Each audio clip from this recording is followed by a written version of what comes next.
അരമണിക്കൂറിൽ പ്രിയപ്പെട്ടവരെ നമ്മളൊന്ന് ചേരുമ്പോൾ ദിവ്യകാരുണ്യനാഥൻ്റെ തിരുസന്നിധിയിലായിരുന്നുകൊണ്ട് നമ്മുടെ ജീവിതത്തിൻ്റെ ഓരോ നിമിഷങ്ങളെയും, നമ്മൾ കടന്നു പോകുന്ന ഓരോ ജീവിതവേളകളെയും കർത്താവിൻ്റെ കരുണയ്ക്ക് കീഴിൽ നമുക്ക് സമർപ്പിക്കാം. കർത്താവെ, അങ്ങറിയാതെ എൻ്റെ ജീവിതത്തിൽ ഒന്നും സംഭവിക്കുന്നില്ല. അങ്ങറിയാതെ ഒരു മുടിയിഴ പോലും കൊഴിഞ്ഞു പോകുന്നില്ല. ഞാൻ നടന്ന ഓരോ വഴികളിലും കർത്താവെ, അങ്ങാണ് എനിക്ക് കൂട്ടായിട്ട് വന്നത്. കർത്താവിൻ്റെ കരം പിടിച്ചാണ് ഞാൻ എൻ്റെ ഓരോ വഴികളിലും മുന്നേറിയത്. കർത്താവിൻ്റെ ശക്തിയേറിയ കരത്തിൻ്റെ കീഴിൽ ഞാൻ എന്നും സുരക്ഷിതമായിരുന്നു.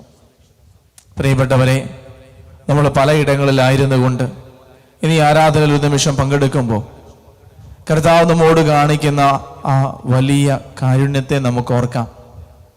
പലപ്പോഴും സ്വന്തം കഴിവിൽ ആശ്രയിച്ചും നമുക്ക് നൽകപ്പെട്ട അനുഗ്രഹങ്ങളെ ആശ്രയിച്ചും നമ്മുടെ കയ്യിലുള്ളതും നമുക്ക് ലഭ്യമായതും നമുക്ക് നൽകപ്പെട്ടതിനെയുമൊക്കെ ഏറ്റുപിടിച്ച് നമ്മൾ മുന്നോട്ട് പോകുമ്പോൾ അതിനെല്ലാം പിറകിൽ അതെല്ലാം എനിക്ക് ക്രമീകരിച്ചു തന്ന നമ്മുടെ ദൈവത്തെ നമ്മൾ ഓർക്കാറുണ്ടോ?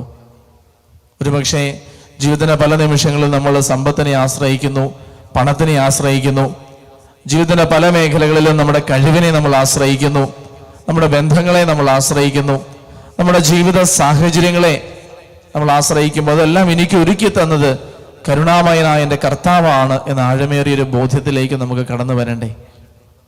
ഇന്ന് ഈശോയുടെ തിരുസന്നിധിയിൽ അണയുമ്പോൾ കർത്താവ് നമ്മോട് കാരുണ്യം കാണിക്കുന്ന ഓരോ നിമിഷങ്ങളെയും നമുക്ക് ഓർക്കണം. എൻ്റെ കർത്താവ് എൻ്റെ ജീവിതത്തിൽ ഇടപെട്ട, എൻ്റെ ജീവിതത്തിൽ പ്രവർത്തിച്ച ഓരോ നിമിഷവും അവിടുത്തെ കരുണയുടെ അടയാളമാണ്. പൗലോസ് ലിഹായുടെ ഒപ്പം നമുക്കും പറയണം, ഞാൻ എന്തായിരിക്കുന്നുവോ അത് ദൈവകൃപയാലാണ്. പ്രിയപ്പെട്ടവരെ, ഒരു നിമിഷം ദൈവ തിരുസന്നിധിയിൽ നമ്മുടെ കരങ്ങളെ നമുക്കൊന്ന് വിരിച്ചു പിടിക്കാം. മടി കൂടാതെ എളിമയോടുകൂടെ കർത്താവിൻ്റെ മുൻപിൽ നിൽക്കാം.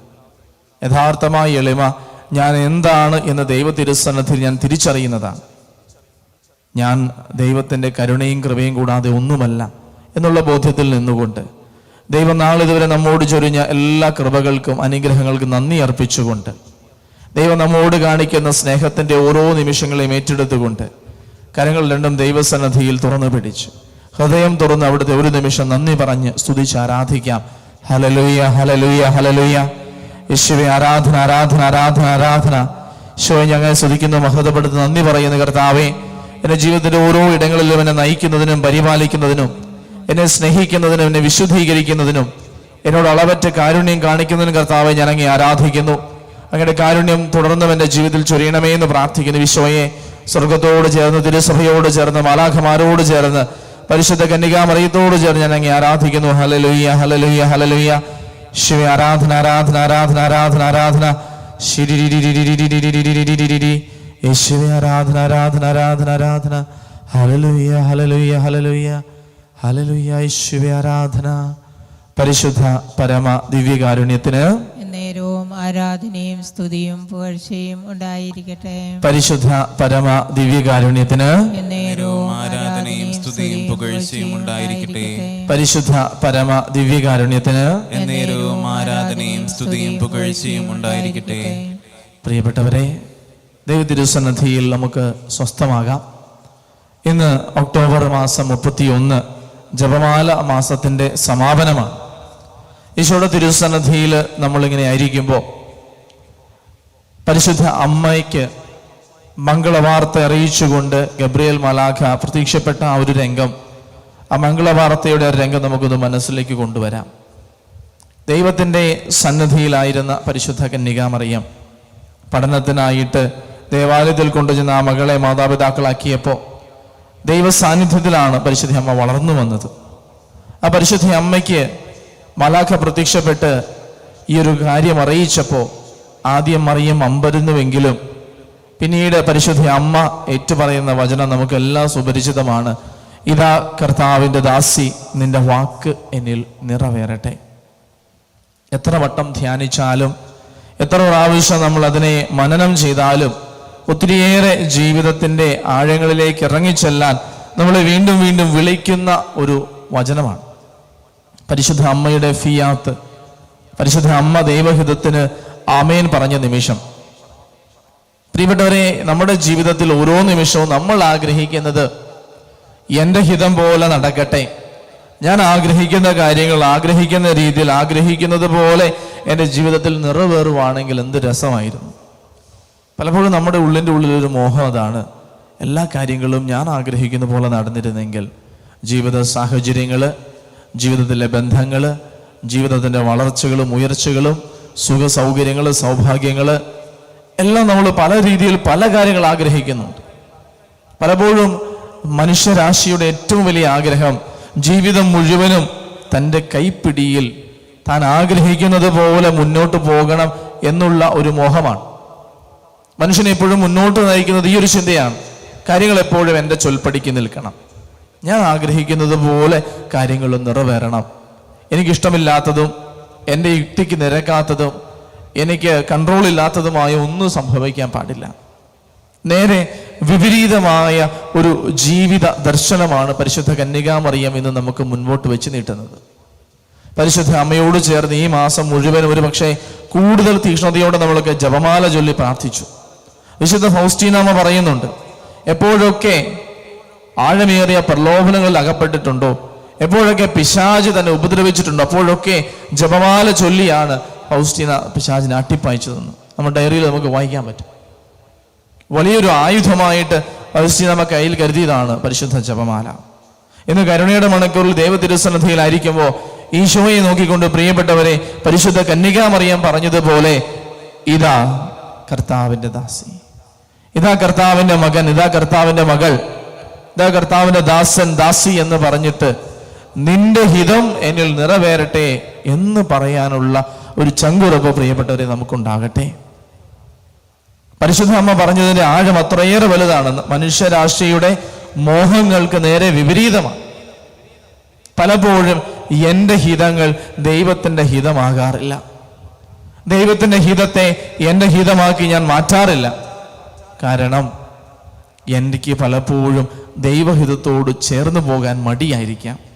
കാരണം ഒത്തിരിയേറെ സഹനങ്ങളും നിറഞ്ഞൊരു വഴി കൂടിയാണ്.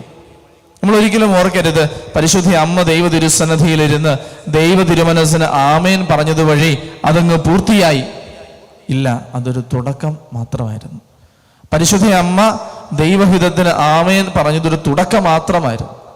പരിശുദ്ധ അമ്മ ആമേൻ പറഞ്ഞത് വഴി പരിശുദ്ധ അമ്മയുടെ ജീവിതത്തിൽ നിന്ന് സഹനങ്ങൾ മാറിപ്പോയിട്ടില്ല, വേദനകൾ മാറിപ്പോയിട്ടില്ല, കഷ്ടപ്പാടുകൾ അകന്നു പോയിട്ടില്ല, നൊമ്പരങ്ങൾ വിട്ടുപോയിട്ടില്ല. ഇതെല്ലാം ഉണ്ടായിരുന്നു.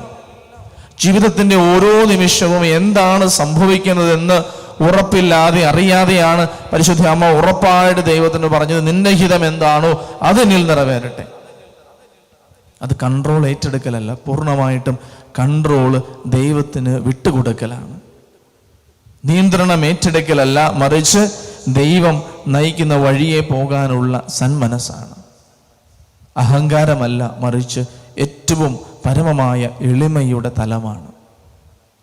നമ്മൾ നമ്മുടെ ജീവിതത്തിലേക്ക് പ്രിയപ്പെട്ടവരെ നമുക്കൊന്ന് ആത്മശോധന ചെയ്ത് നോക്കണം.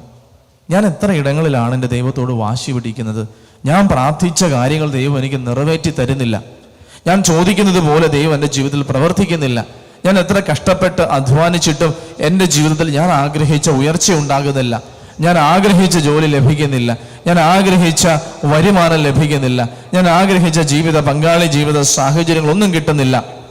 മറ്റുള്ളവരുടെ ജീവിതത്തിലെ സുഖങ്ങളിലേക്കും അവരുടെ ജീവിതത്തിലെ ഉയർച്ചകളിലേക്കും നോക്കിയിട്ട് ഞാൻ വല്ലാതെ പരാതിപ്പെടുന്നു.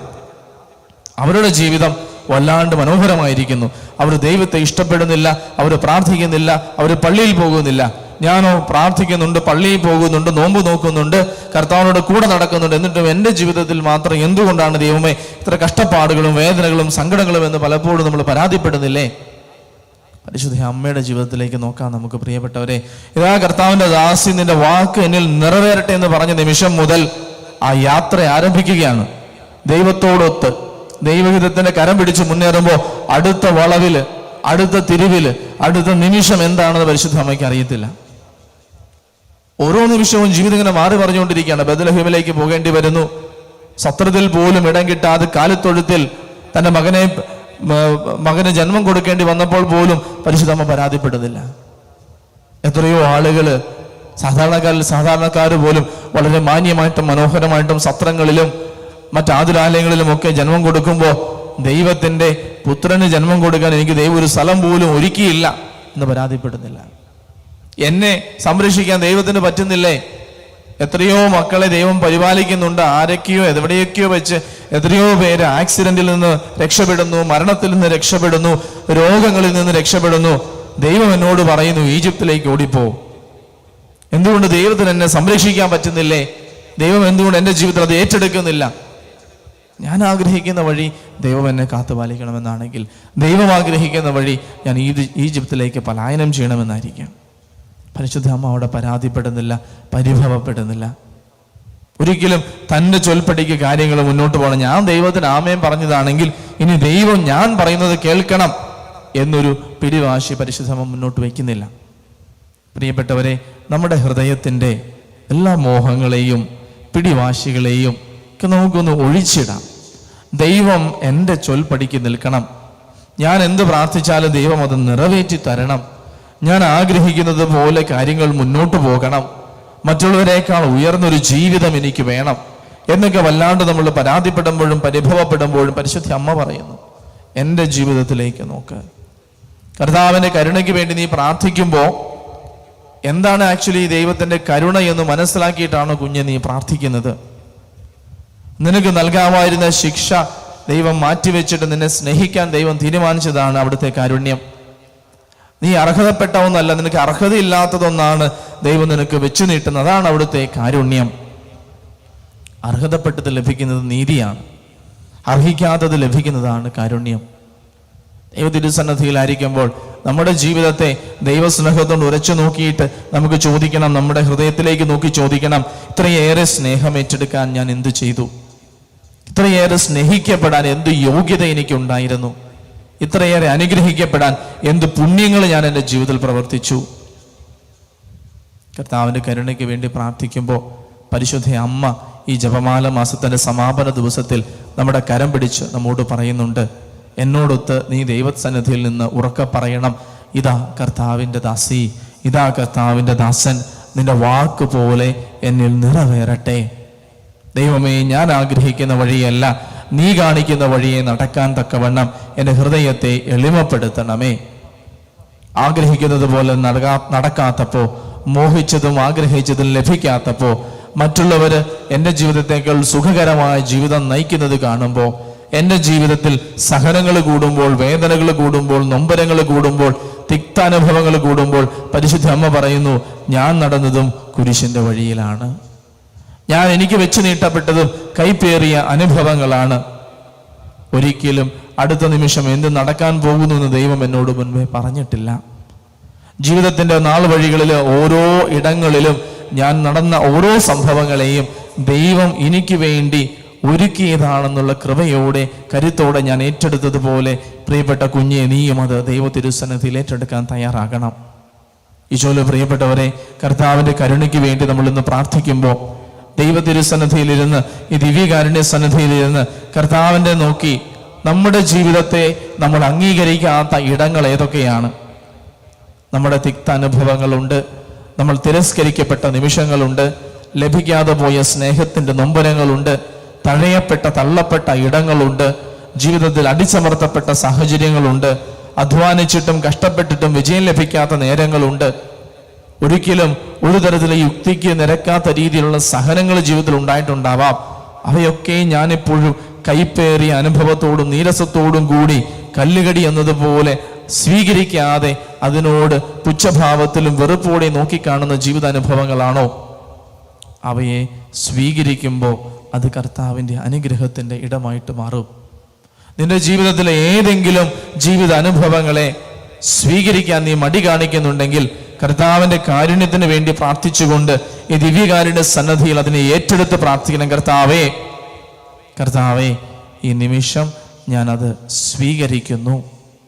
അത് എന്നെക്കുറിച്ചുള്ള നിന്റെ പദ്ധതിയുടെ ഭാഗമാണെന്ന് തിരിച്ചറിഞ്ഞ് നിന്റെ ഹിതത്തിന് ഞാൻ വിധേയപ്പെടുന്നു. നിന്റെ ഹിതം പോലെ എന്നിൽ നിറവേറട്ടെ എന്ന് ഞാൻ പ്രാർത്ഥിക്കുന്നു. വ്യക്തികളാകാം, വ്യക്തിബന്ധങ്ങളാകാം, ജീവിത അനുഭവങ്ങളാകാം, നഷ്ടങ്ങളാകാം, ദുഃഖങ്ങളാകാം, ദുരിതങ്ങളാകാം. കർത്താവേ, അത് നിന്റെ പദ്ധതിയിൽ എനിക്ക് നീ ഒരുക്കിയ അനുഗ്രഹത്തിൻ്റെ ഇടമാണെന്ന് തിരിച്ചറിഞ്ഞ് ഞാൻ അതിനെ ഏറ്റെടുക്കുന്നു. പ്രിയപ്പെട്ടവരെ, കർത്താവിൻ്റെ കരുണയ്ക്ക് വേണ്ടി പ്രാർത്ഥിക്കുമ്പോൾ നമ്മുടെ എല്ലാ ജീവിത നിയോഗങ്ങളെ പ്രത്യേകമായിട്ട് ദൈവകരങ്ങളിലേക്ക് നമുക്ക് സമർപ്പിക്കാം. വളരെ പ്രത്യേകമായിട്ടും കർത്താവിൻ്റെ തിരുഹൃദയം ആഗ്രഹിക്കുന്നത് പോലെ ലോകമാസകലമുള്ള എല്ലാ പാപികളുടെ മനസ്സാന്തരത്തിന് വേണ്ടി ഞാൻ ഉൾപ്പെടെയുള്ള എല്ലാ പാപികൾ മനസ്സാന്തരത്തിലേക്ക് നയിക്കപ്പെടുവാൻ പ്രാർത്ഥിക്കാം. തിരുസഭയ്ക്ക് വേണ്ടി നമുക്ക് പ്രാർത്ഥിക്കാം.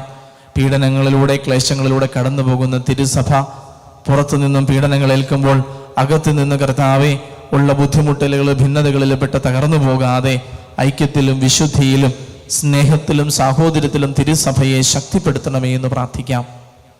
പ്രിയപ്പെട്ടവരെ, നമ്മുടെ കുടുംബങ്ങളെ ദൈവകരങ്ങളിലേക്ക് നമുക്ക് ഏൽപ്പിക്കാം. നമ്മുടെ കുടുംബങ്ങളെ, കുടുംബ നിയോഗങ്ങളെ, നമ്മുടെ കുടുംബ ജീവിതം കടന്നു പോകുന്ന അലച്ചിലുകളുടെയും ഉലച്ചിലുകളുടെയും നിമിഷങ്ങളെ ഈശോയ്ക്ക് വിട്ടുകൊടുക്കാം. കർത്താവേ, ഞങ്ങളുടെ കുടുംബ ജീവിതത്തിൻ്റെ നിയന്ത്രണം അങ്ങ് ഏറ്റെടുക്കണമേ. ഞങ്ങളുടെ കുടുംബമാകുന്ന ജീവിത തോണിയുടെ അമരക്കാരനായിട്ട് നീ ഉണ്ടാകണമേ എന്ന് പ്രാർത്ഥിക്കാം. നമ്മുടെ പ്രാർത്ഥനകൾ ചോദിച്ചിട്ടുള്ള എല്ലാ രോഗികളെ നമുക്ക് സമർപ്പിക്കാം. ഒരുപക്ഷെ ഇന്ന് രോഗശയ്യയിൽ വേദന അനുഭവിക്കുന്നവർ, സർജറിക്ക് വിധേയരാകുന്നവർ, അത്യാസന്ന നിലയിൽ കഴിയുന്നവർ, മരണക്കിടക്കയിലായിരിക്കുന്നവർ, രോഗാവസ്ഥയിൽ വല്ലാതെ കഷ്ടപ്പെടുന്നവരെല്ലാം സമർപ്പിച്ച് അവർക്ക് ധൈര്യവും ആശ്വാസവും സൗഖ്യവും പകരണമേ എന്ന് പ്രാർത്ഥിക്കാം.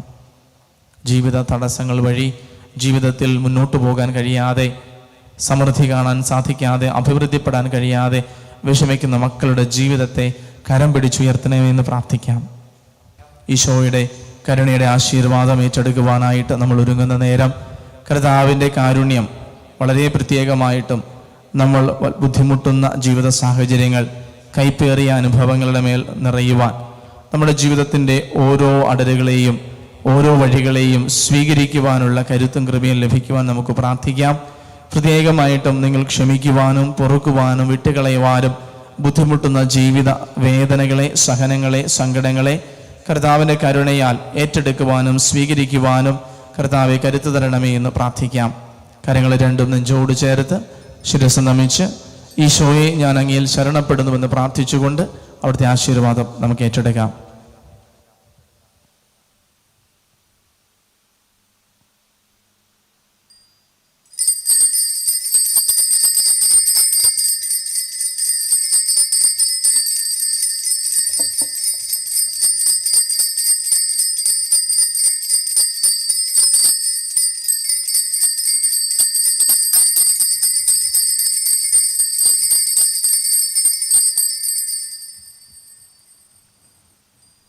പരിശുദ്ധ പരമമാ ദിവ്യകാരുണ്യമേ, ഇന്നുമെന്നും അങ്ങേയ്ക്കാരാധന.